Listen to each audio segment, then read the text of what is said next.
Can a legend like Lewis Hamilton transform Ferrari, or will he end up being dragged down by the same mistakes that have held the team back for more than a decade? Today I tell you why Hamilton is on the verge of despair with Ferrari and how Singapore was the straw that broke the camel's back. His phrase, as direct as it was lapidary, "Others are improving and we are not. We have not even improved in Singapore," was not just a momentary complaint. It was a wake-up call.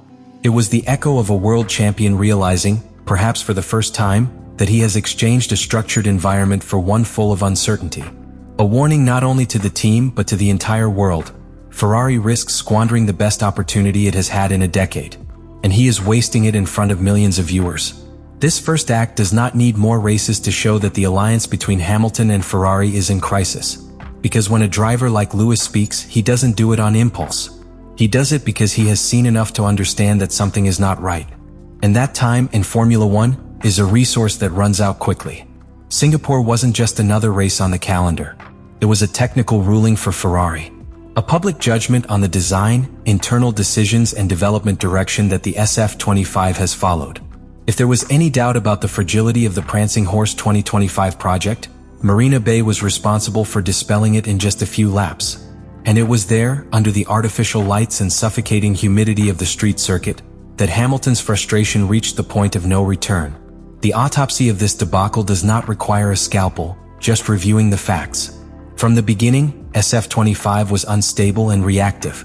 What should have been an opportunity to redeem itself on a street circuit where control, traction and thermal management defined performance became a minefield for Ferrari. From the first lap, Hamilton and Leclerc were forced to implement a desperate strategy known as lift and coast, taking their foot off the accelerator before braking to prevent overheating of brakes that, by design, were already compromised. This rudimentary and emergency method is the type of tactic that is reserved for when a car is already in crisis. And in Singapore, both SF25s ran with that cross from the start. Hamilton lost 44 seconds in just 2 laps at the end of the race, a direct consequence of a critical failure in the left front brake. That pushed him to repeatedly violate track limits, earning him an additional 5-second penalty and loss of track position.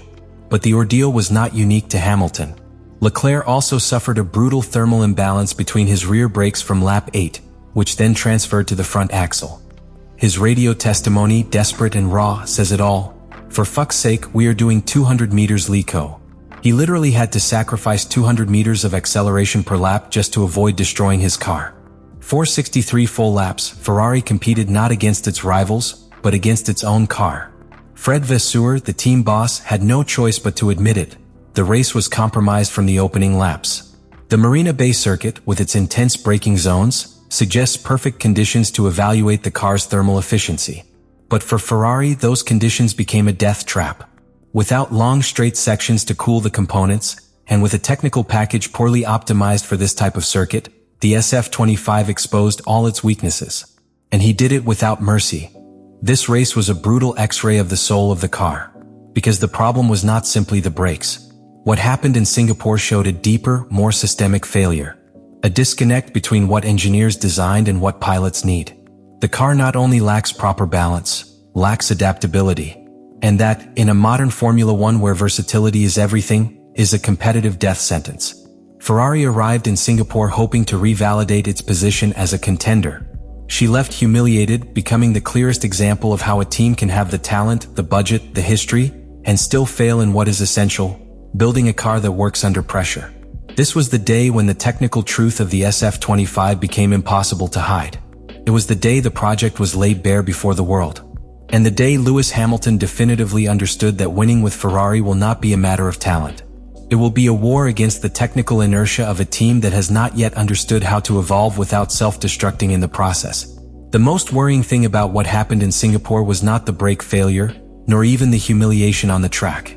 The most serious thing is that all of this was not an exception, but a consequence.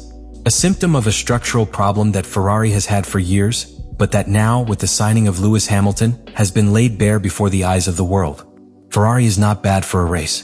It's wrong by design, by concept, by technical direction. The SF25 as a project has revealed fundamental shortcomings. It suffers from chronic understeer from the first corner of each session. The front tires do not reach the optimal temperature at the time when they are most needed. In qualifying, at starts, at restarts after the safety car. This, in itself, is a defect that already conditions the entire approach to a career. But in addition, the car has an obvious imbalance between the front and rear axle that prevents neutral balance. The car does not respond predictably when pushed to the limit. It is a problem of aerodynamic philosophy, of mass distribution, of correlation between the wind tunnel and real behavior on the track. And the worst thing is that it is not new. Ferrari has been failing in this convergence between simulation data and real results for at least 3 seasons. But this year, with a driver like Hamilton who doesn't tolerate excuses or half measures, those flaws become impossible to ignore. Hamilton needs a car that can turn with millimeter precision, which gives him confidence when entering corners. That was the secret of his dominance with Mercedes. But at Ferrari, not only does he not have that security, it has the opposite, constant uncertainty. And that forces him to change his driving, to adapt to a tool that was not built for him, while he sees how his rivals McLaren, Mercedes, even Red Bull, evolve with each race and take advantage of the chaos in Maranello.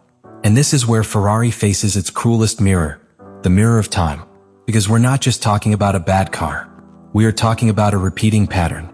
Year after year, Ferrari presents projects with potential, but that fail in execution, in development, in deep understanding of what current Formula One requires.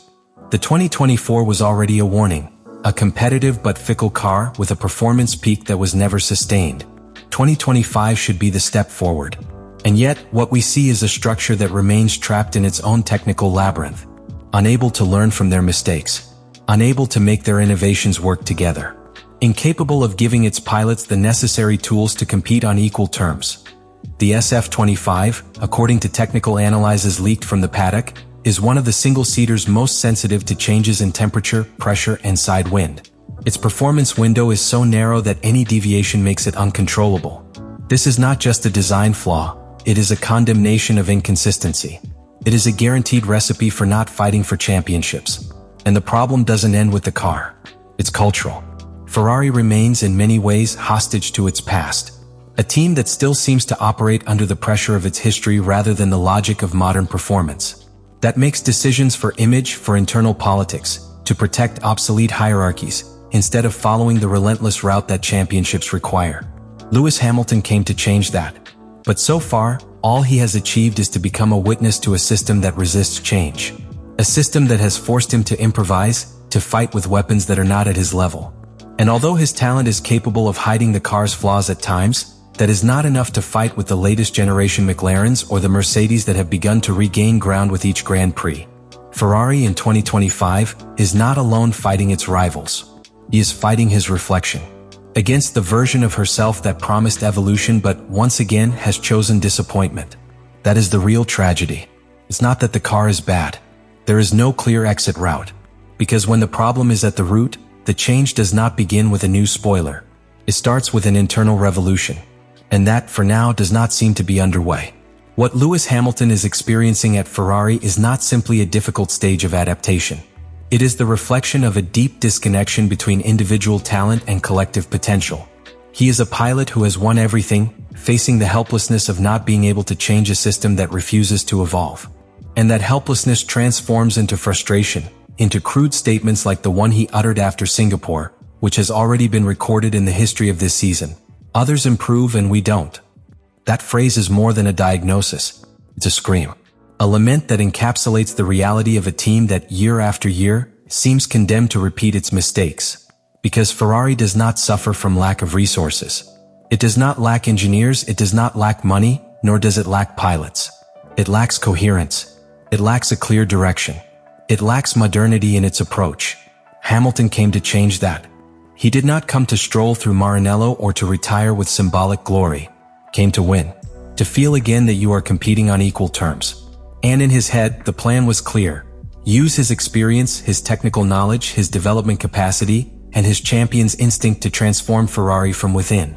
But so far, all he has managed to do is demonstrate, painfully, how far Ferrari is from being ready to accompany him in that transformation.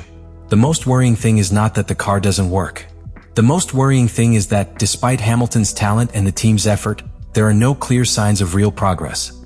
SF25 has not responded to updates. He has not shown the ability to adapt.